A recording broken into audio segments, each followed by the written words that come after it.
سپنا آ گیا ہے دوسرے آئیں. مگر سندھ کو ہم اس قسم کی چیز نہیں بنانا چاہ رہے کہ سندھ ہمیشہ پیپلز پارٹی کے گھر کی ہاری بنی رہے اور پیپلز پارٹی ہمیشہ سندھ کارڈ کے نام پہ سندھ کو یوز کرتا رہے.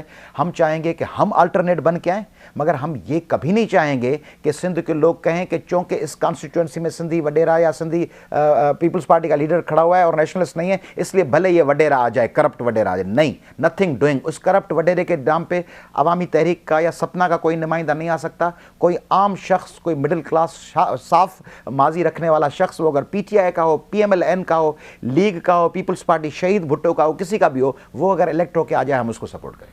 لیکن سر اس میں ایک مسئلہ ہے. مسئلہ یہ کہ اب آپ کی پارٹی نے پچھلے دنوں بائی الیکشن لڑا, اس میں آپ کے مخالف کو 64,000 ووٹ پڑے, آپ کے امیدوار کو 700 ووٹ پڑے. تو ان حالات میں آپ سمجھتے ہیں کہ آپ پیپلز پارٹی کا ایک آلٹرنیٹیو بن سکیں گے سندھ میں؟ میرے خیال میں یہ آپ کی انفارمیشن ہی صحیح نہیں ہے. عوامی تحریک الیکشن کمیشن آف پاکستان کے پاس رجسٹرڈ ہے اور اس کو وسل ملا ہے الیکشن کا نشان. تو سندھ میں کوئی ایسی کانسٹیٹوئنسی نہیں ہے جہاں وسل کے نشان پہ جو سیٹی ہے اس کے نشان پہ ہم نے الیکشن لڑا ہو. ہوا کیا ہے کہ مختلف ایک جگہ ہم لڑ رہے تھے وحیدہ شاہ کی کانسٹیٹوئنسی میں, مگر وہاں ہائی کورٹ نے اس کو اسٹے گرانٹ کر دیا. اس میں ہمارا کینڈیڈیٹ تھا الطاف خاص کے لیے اور ہم لڑنے جا رہے تھے. دوسری جگہ شہداد پور میں ایک انڈیپینڈنٹ نوجوان کھڑے ہوئے. ان کے بارے میں اگر آپ پتہ کریں, وہ کیا چلاتے ہیں, چنگچی ہوتی ہے یہ جو چائنیز 3 پہیوں والی سائیکل. وہ نوجوان کھڑے ہوئے, انہوں نے ہمیں ریکویسٹ کی اور وہ ان کا ایک ماضی رہا ہے اچھا, ایک لیفٹسٹ اور پروگریسو. ان کو عوامی تحریک نے, دوسرے نیشنلسٹوں نے ان کو کہا کہ ہم آپ کو سپورٹ کریں گے. آخری دنوں میں آ کر پیپلز پارٹی کی ساری مشنری نے آ کے ان کی الیکشن کو سیبوٹاج کر دیا. 2 سینیٹر اور 2 ایم این اے آ کے بیٹھ گئے اور پوری ایڈمنسٹریٹو مشنری آئی. نتیجتاً انہوں نے الیکشن والے دن صبح بائیکاٹ کر دیا. مگر آپ کی دوسری بات کے حصے کو میں ایڈریس کرنا چاہوں گا کہ اس دفعہ ہم الیکشن میں جائیں گے, بھلے ہم الیکشن میں 50 ووٹ لیں. ہم سندھ کے لوگوں کو یہ ضرور بتائیں گے. سندھ میں یہ کانسیپٹ کیا کہا جاتا ہے, سندھ میں کہا جاتا ہے بابا, سندھی میں چوندہ ہیں بابا اسیں کہے ووٹ ڈیوں, آئی پیپلز پارٹی, ہم کس کو دیں, کوئی متبادل ہے ہی نہیں. ہم سندھ کے لوگوں کے پاس جائیں گے کہ بابا آپ نے 5 دفعہ پیپلز پارٹی کو ووٹ دیا ہے. 70 میں دیا, پھر 77 کی الیکشن میں دیا, پھر 88 میں دیا, پھر 90 میں دیا. 4 دفعہ ان کی حکومتیں آئی ہیں, ہمیشہ دیتے رہے. انہوں نے آپ کو ڈیلیور یہ کیا ہے. ایک دفعہ آپ سندھی نیشنلسٹوں کو ووٹ دے کے دیکھیں, عوامی تحریک کو دیں, سندھ پروگریسو نیشنلسٹ الائنس کی کمپوننٹ پارٹیز کو دیں, کسی کو بھی دیں.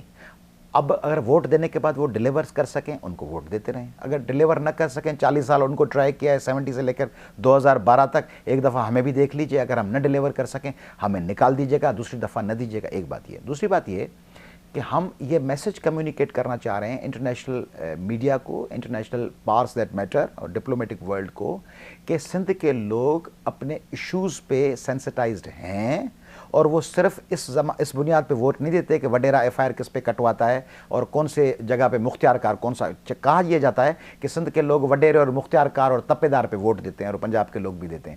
ہم یہ مثال دکھانا چاہتے ہیں کہ بھلے 1 لاکھ ووٹ وہ مینیج کریں, مگر 2000 ووٹ ایسے بھی سندھ میں. ابھی آپ میری ریلیز نہیں دیکھ رہے شاید, اگر آپ دیکھتے 22 مئی کو جب ہم پہ حملہ ہوا ہے, اس کے بعد 22 مئی کے بعد 23 مئی پہ جب ہمارے پہ سیدھی گولیاں چلائی گئیں, 23 مئی کو سندھ بھر میں ہڑتال ہوئی. سندھ کراچی سے لے کے کندکوٹ تک بند تھا.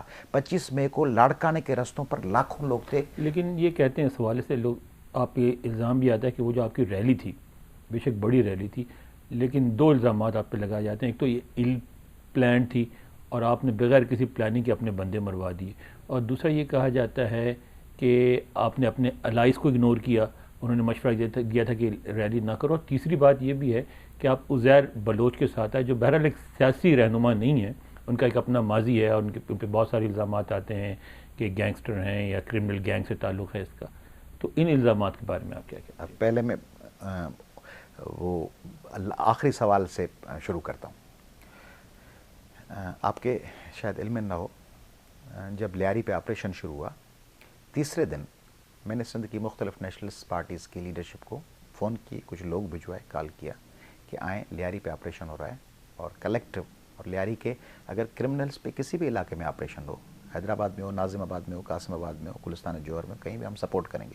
کیونکہ عوامی تحریک کے ماضی کا آپ کو پتہ ہے کہ کبھی بھی کرمنل ایکٹیویٹی میں دوسرے لوگوں کی طرح نہیں ہے عوامی طریقے، کوئی بھتاخوری کا الزام ہو، ایکسٹارشن کا ہو، پلاٹ پہ قبضہ ہو، کچھ ہو اس قسم کے الزام. آپ کو پتہ ہے عوامی طریقے کی پالیٹکس نہیں رہی. تو ہم نے کہا کہ جو لیاری میں بچے بلڈوزرز کے نیچے آ کے اس کے بختر بند گاڑیوں کے نیچے آ کے مر رہے ہیں، ان کے لیے آئیں پروٹیسٹ کریں. ہمارے دوستوں سے مختلف سے کانٹیکٹ ہوا، انہوں نے کہا کہ ہم میٹنگ کرنے کے لیے تیار ہیں، 4 دن کے بعد ڈیٹ رکھیں، 6 دن کے بعد ڈیٹ رکھیں، ہم دورے پہ ہیں، ہم ڈبلوٹ کے ہیں. تو ہم نے ان کو کہا کہ آپریشن ابھی چل رہا ہے، آج رات لوگ مر رہے ہیں، ایمرجنسی میں ہمیں ملنا چاہیے. وہ دوست بزی تھے ہمارے، یا شاید کوئی اور ریزنس ہوں گے. میں نے رات بھر ان کو ٹرائی کیا، اور دوسرے دن میں نے hunger strike, token strike observe کی سارے سندھ میں.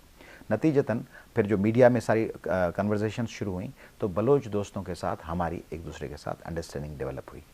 اب ان کو پولیٹیکل فیس نہیں مل رہا تھا. ان کو ایک تو کہہ دیا گیا کہ وہ ایلیگل آرگنائزیشن ہے، اس لیے میڈیا چینلز وغیرہ کو کہا گیا کہ ان کی کوریج ہی نہ کریں. اور لوگ وہاں بچے مر رہے ہیں. دیکھیں کوئی اردو بولنے والا بچہ یا پنجابی پشتو یا بلوچ بچہ، بچے تو سب کے سانجھے ہوتے ہیں، عورتیں اور مائیں سب کی سانجھی ہوتی ہیں. وہ جب مر رہے تھے تو ہم نے کہا کہ ہم آپ کے ریسکیو کرنے کے لیے ہم آئیں گے. اور آپ اگر یوٹیوب پہ جا کے دیکھیں اور ٹویٹر اور فیس بک کے ذریعے جو ویڈیوز شیئر ہوئی ہیں آپ جا کے دیکھیں کہ ہمارے ہاتھ میں ایک چھڑی بھی نہیں تھی. اور آپ اگر وہ دیکھیں گے، اور وہ دکھایا ہے، جیو نے بھی دکھایا، آج بزنس پلس، فلاں وقت تیار، وہ سب نے دکھایا، ڈان ٹی وی نے دکھایا. اس پہ آپ جا کے دیکھیں کہ ہمارے پاس شارپ شوٹرز نے بیٹھ کے سیدھی گولیاں چلائیں. ایل پلینڈ کیا، آپ ایل پلینڈ تو اگر یہاں جان ایف کینیڈی بھی مرڈر ہو جاتا ہے، وہ ایک پریڈ میں جا رہا ہوتا ہے، راجیو گاندھی بھی شہید ہو جاتا ہے، اور انور السادات بھی شہید ہو جاتا ہے، بے نظیر صاحبہ بھی شہید ہو جاتی ہیں. تو کتنے بھی پلان کر لیں، اب اگر شارپ شوٹر آپ کو ٹارگٹ بنا کے بیٹھے ہوئے ہیں. مگر میں یہ سمجھتا ہوں کہ اس ریلی کے ذریعے ہم نے یہ میسج دے دیا سندھ کے لوگوں نے، پاکستان کے لوگوں نے، کہ ہم پرامن لوگ مرنے کے لیے بھی تیار ہیں. ہم سندھ کی، پاکستان کی فارن ایجنڈا کے تحت ڈس انٹیگریشن یا اس پہ وار ہونا نہیں دیں گے.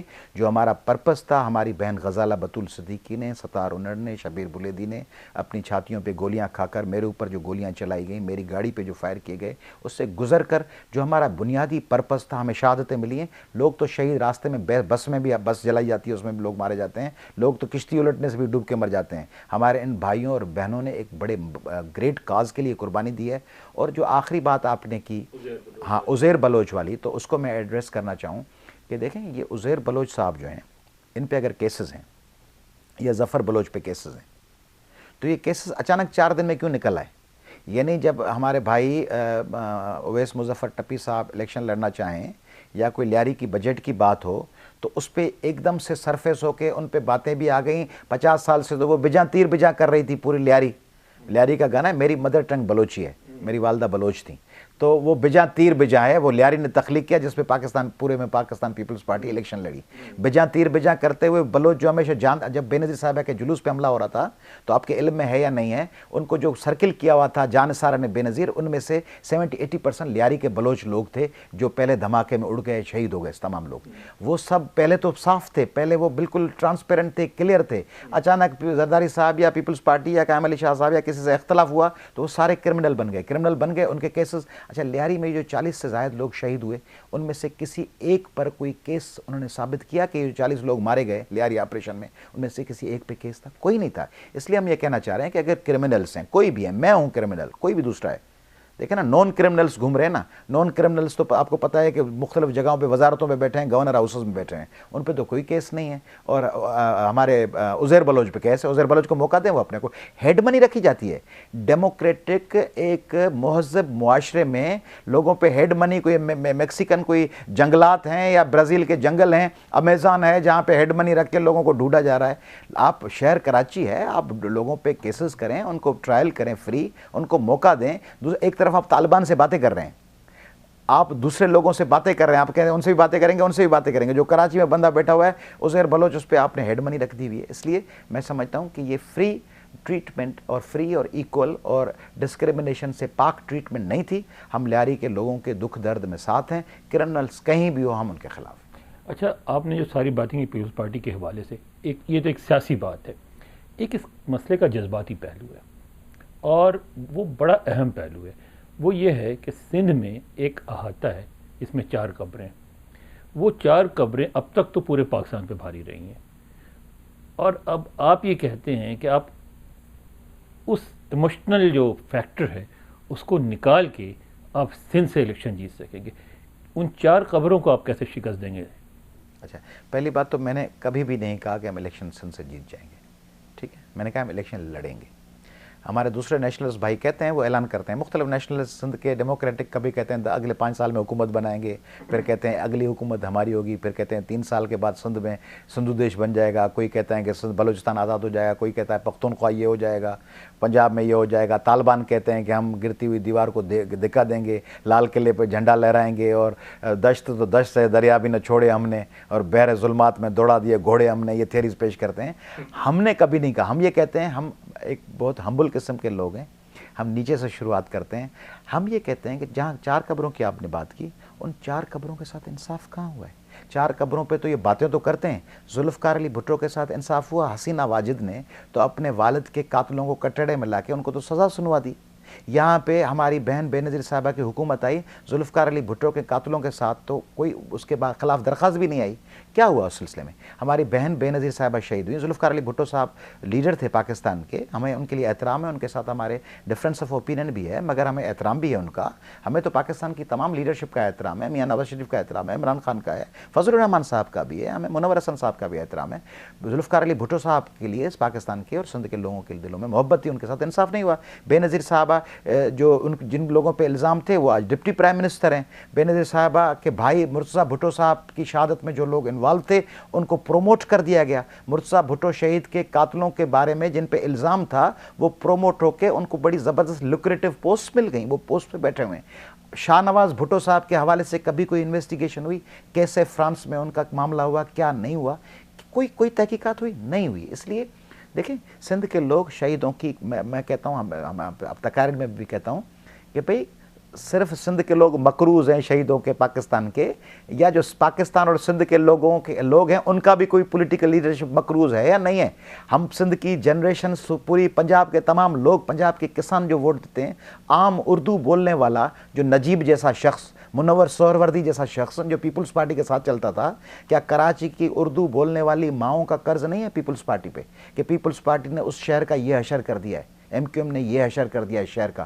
کیا پنجاب کے عام کسانوں کا، ویاڑی اور سیالکوٹ اور فیصل آباد کے مزدوروں کا حق نہیں ہے؟ پشتونخوا کا نہیں ہے؟ بلوچوں کا نہیں ہے پیپلز پارٹی پہ کہ پیپلز پارٹی مقروض ہے ان کے پاس؟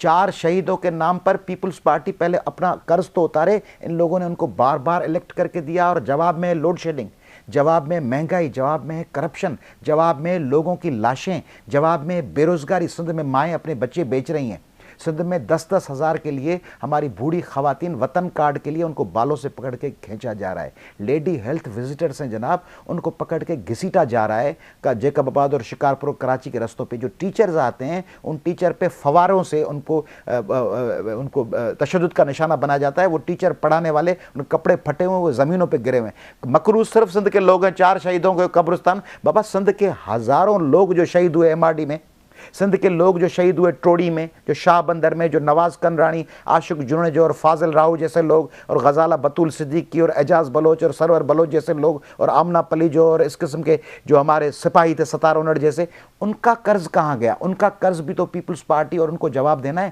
اس لیے ہم الیکشن لڑیں گے اس نعرے کے ساتھ کہ سندھ کو حساب دیا جائے۔ سندھ چارج شیٹ کر رہا ہے پیپلز پارٹی کو بھی اور تمام حکمرانوں کو 1947 سے، اور صرف سندھ نہیں۔ آپ کو پتہ ہے کہ عوامی تحریک کا بیک گراؤنڈ ہے، ہم وہ سوڈو نیشنلسٹ نہیں ہیں۔ ایک نیشنلزم ہوتا ہے کہ ہم اور کوئی نہیں، ہم کہتے ہیں ہم بھی اور دوسرے بھی، کہتے ہیں سندھی، دوسرے نیشنلسٹ کہتے ہیں فلاں زبان ہونی چاہیے۔ میں ایاز لطیف پہلوی جو کہتا ہوں کہ اردو زبان ہماری ہے، وی لو اردو۔ میرا، آپ کو پتہ ہے، بچپن میرا آغاز ہی پڑھنے کا ہوا ہے ابن صفی کو، جاسوسی ناول پڑھ کے ہم شروع ہیں۔ سارے پڑھتے ہیں، سارے انکار کرتے ہیں۔ سارے انکار، میں پڑھ رہا ہوں، میں انکار نہیں کر رہا۔ تو ہمارے بچپن کی شاعری شروع ہوئی ہے ابن انشا سے، ہم نے رومانوی ادوار کا آغاز کیا مہدی حسن سے، ہم ڈرامے دیکھتے رہے حسینہ معین کے اور فاطمہ سوریا بجیا کے اور انکل عرفی جیسے، اور اس قسم کے ہم ڈرامے دیکھ کر بڑے ہوئے۔ اردو سے ہمیں محبت ہے، ہم وی لو اردو۔ تو ہم کہتے ہیں، یہ نہیں کرتے کہ اردو نہ ہو، ہم کہتے ہیں سندھی بھی ہو، بھارت میں 20-25 نیشنل لینگویجز ہیں، سندھی بھی ہو، پنجابی بھی ہو، پشتو بھی ہو، اردو بھی ہو۔ ہم کہتے ہیں کہ ہمارے جو پنجاب کے بھائی ہیں، پشتون بھائی ہیں، اس حیدرآباد میں، کراچی میں، اگر وہ حق حلال کا روزگار کما رہے ہیں، اردو بولنے والے بھائی ان کو روزگار مل رہا ہے تو کیا حرج ہے؟ مگر ہم کہتے ہیں کہ سندھ کا جو ایم این اے بنے، سندھ سے جو ایم پی اے بنے، سندھ جو سینیٹر بنے، وہ بائی برتھ سٹیزن ہونا چاہیے سندھ کا۔ یہ نہیں کہ رحمان ملک صاحب آئیں اور آ کے اسلام آباد یا پنڈی سے کراچی میں ایک مکان لے کے اور پھر سینیٹر بن کے اور چلے جائیں وہاں سے اور سندھ کے تقدیروں کا فیصلہ کریں۔ اس لیے ہم پیپلز پارٹی سے یہ نہیں کہتے کہ پیپلز پارٹی ہو یا نہ ہو، ہم کہتے ہیں پیپلز پارٹی ڈیلیور کرے، لاکھوں سال بیٹھی رہے، اگر پیپلز پارٹی ڈیلیور کرتی ہے بیٹھی رہے۔ پروفیسر صاحب ایک بات اور کہی جاتی ہے، آخری سوال سے کروں گا، کہا جاتا ہے کہ سندھ میں جو مختلف گروپس ہیں، اردو اسپیکرز ہیں، صرف اردو اسپیکر اور سندھی اسپیکرز نہیں، بلکہ کراچی میں دیکھ لیں کہ پنجابی ہیں، پشتون ہیں، بلوچ ہیں، ان سب کے بیچ آئسولیشن اتنی بڑھ گئی ہے، اتنا لیک آف کمیونیکیشن ہو گیا ہے، کہا جاتا ہے کہ بہت بڑا بلڈ شیڈ ہوگا، اور بڑے لوگ کوئی کہتا ہے 500,000 کا کہتا ہے ملین لوگ مریں گے اس سے کم پہ بعد، اس سے پہلے لوگ صلح صفائی سے آپس میں نہیں رہیں گے۔ آپ کیا کہتے ہیں اس بات؟ میں بھی دیکھیں جی، بالکل میں آپ سے متفق ہوں۔ ہمارے سندھ کے لوگوں کی 3-4 شکایتیں، شکایتیں یہ ہیں کہ عالمی ایجنڈا میں جو عالمی طاقتیں ہیں، پہلے تو ہمیں ان سے شکایت ہے۔ اس پورے ریجن میں سندھی، اردو بولنے والے، پنجابی، سرائکی، یہ لوگ اپنے مائنڈ سیٹ میں صوفیانہ مزاج کے ہیں۔ یہ اپنے مائنڈ سیٹ میں آپ کو سندھی سوئسائڈل بامبر نہیں ملے گا، سندھی ہیومن ٹریفکر نہیں ملے گا، سندھی ڈرگ ڈیلر نہیں ملے گا بڑے اسکوپ پہ، اسکیل پہ۔ اس کے باوجود ہمیں تو اگنور کر دیا گیا ہے، دیوار سے لگا دیا گیا۔ اب وہ جو گیم ہے اس پورے ریجن کا، وہ ہمارے پاس کھیلا جا رہا ہے۔ میں اپریہنشن مجھے یہ ہے کہ ہماری جو عالمی طاقتیں ہیں وہ فاٹا میں جانے والی ہیں کچھ وقت میں، اور ایک بڑا بلڈ شیڈ ہوگا، وہاں آپریشن ہوگا، پاکستان کی افواج، ان سے ٹکراؤ، سلالہ، یہ تمام معاملات آخر ایک کنکلوڈنگ پوائنٹ پہ پہنچیں گے۔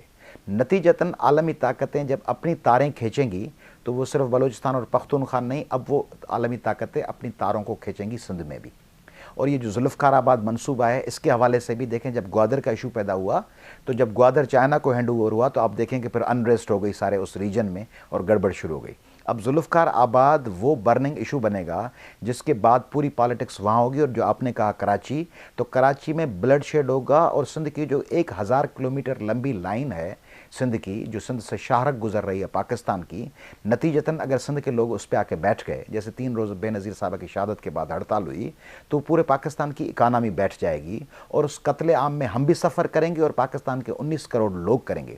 اس لیے پاکستان کے وہ جو تمام مقتدر ادارے ہیں، جس میں پاکستان کی جوڈیشری ہے، مثلا افتخار محمد چودھری صاحب، آپ کو پتہ نہیں، شاید علم نہ ہو، وہ مجھے کہتے ہیں کہ بیٹا، ایاز بیٹا، وہ مجھے مخاطب ہوتے ہیں، اور وہ کہتے ہیں کہ آپ میرے اسٹوڈنٹ ہیں، بیٹے ہیں، بچے ہیں۔ ان کے ساتھ تحریک میں رہے ہیں۔ I was the first person who offered the court arrest against the emergency. تو اس سارے دور میں افتخار محمد چودھری صاحب سے ہماری توقعات کیا تھیں؟ ہماری توقعات یہ تھیں کہ چودھری صاحب جب آئیں گے تو 12 مئی کو جب جیسے ان کو محبوس کیا گیا، اس کے خلاف کوئی ایفیکٹو بات ہوگی۔ پھر انہوں نے سپریم کورٹ نے جو سو موٹو نوٹس لیا کراچی کے معاملے پہ، اس میں 3-4 بڑی اہم باتیں سپریم کورٹ نے کہیں۔ ڈی لمیٹیشن کانسٹیٹوئنسیز کی، ڈی ویپنائزیشن کراچی میں، اور نو گو ایریاز کا خاتمہ، وہ نہیں ہوا۔ ہم چاہ رہے تھے کہ ہمارے ساتھ پانی میں جو زیادتی ہوتی ہے، ہمارے ساتھ ریسورسز میں جو زیادتی ہوتی ہے، سندھی یوتھ کو جو پڑھنے نہیں دیا جاتا، سندھ میں فیوڈلز جو بجٹ کھا گئے ہیں ساری، کندکوٹ سے لے کر ننگر پار تک، اس پہ سپریم کورٹ سو موٹو، لاہور میں تو معاملے ہو جاتے ہیں، پشاور پہ بھی ہوتے ہیں، اسلام آباد کے کیپٹل ڈیولپمنٹ اتھارٹی پہ بھی ہوتے ہیں، اس پہ وہ نہیں ہوا۔ ہماری یہ خواہش تھی، ہماری خواہش تھی کہ افواج پاکستان، ڈی جی رینجرز بیٹھے ہیں، کور کمانڈر سندھ بیٹھے ہیں، وہ جب دیکھیں کہ 22 مئی کی ریلی پہ حملہ ہوا ہے اور نہتے لوگوں کو گولیوں کا نشانہ بنایا گیا ہے، تو وہ اس پہ ضرور اگر کوئی جے آئی ٹی بنے گی یا ڈی جی رینجر صاحب، وہ ضرور رول پلے کریں گے، اور کور کمانڈر صاحب کریں گے کہ یہ بے گناہ لوگوں کا قتل ہو رہا ہے، اس پہ کچھ نہ کچھ کیا جائے۔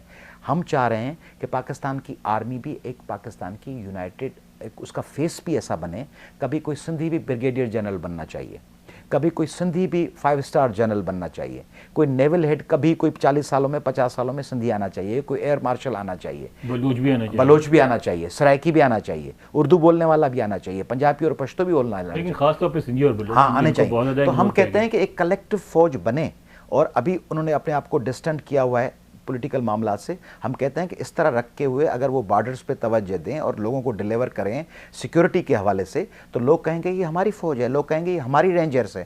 مگر اگر وہ نہیں ہوا اور بلڈ شیڈ کی جانب ہم گئے تو خطے میں نقشہ صرف سندھ کا نہیں چینج ہوگا. میں صرف یہ وارن کرنے جا رہا ہوں آپ کے توسط سے ان تمام پاکستانیوں کو جن سے ہمیں محبت ہے اور جو ہمارا حصہ ہیں, اور اوورسیز پاکستانیز کو, اور پاکستان کی جو انٹیلیجنس ہے, کہ یہ اگر ذہن میں ہے کہ خطہ اور لائن کھنچے گی اور توڑ پھوڑ سندھ میں ہوگی, I'm sorry to say کہ سندھ میں توڑ پھوڑ نہیں ہوگی. سندھ کے ساتھ پوری اس ریجن کا نقشہ چینج ہو جائے گا اور ایک ایسی ایک کیوس پیدا ہوگا, ایسی ایک انریسٹ پیدا ہوگی جس پہ شاید ہم کنٹرول نہ کر سکیں. یعنی آپ یہ سمجھتے ہیں کہ اگر پاکستان ٹوٹتا بھی ہے تو ایسی صورتحال نہیں ہوگی جیسے بنگلہ دیش والی تھی کہ انڈیپینڈنٹ 4 ممالک بن جائیں جو پیسفلی رہیں ایک دوسرے کے ساتھ, بلکہ آپ سمجھتے ہیں کہ بہت زیادہ بلڈ شیڈ ہوگی اور آپس میں لڑتے ہی رہیں گے؟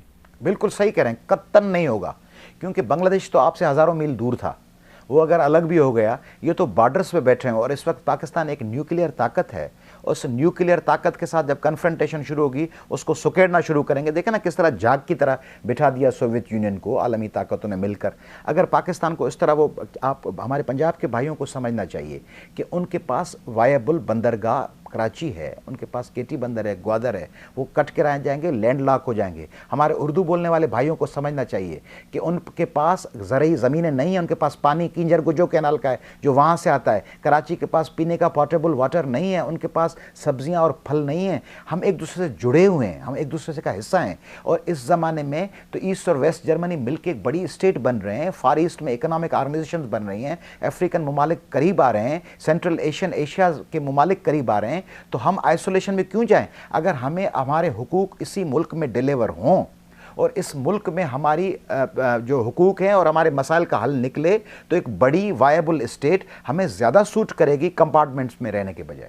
پولیس صاحب بہت بہت شکریہ, آپ کی باتیں بہت اچھی لگیں, اور ہم امید کرتے ہیں کہ لوگ آپ کی بات کو سمجھیں اور آپ کی سیاست کامیاب ہو. Thank you very much. میں بھی سمجھتا ہوں کہ اگر آپ جیسے اچھے دوست اور پاکستان کے پڑھے لکھے لوگ اگر ان چیزوں کو سمجھیں گے تو ہمارے لیے فیوچر میں بڑی زیادہ پاسبلٹیز ہیں.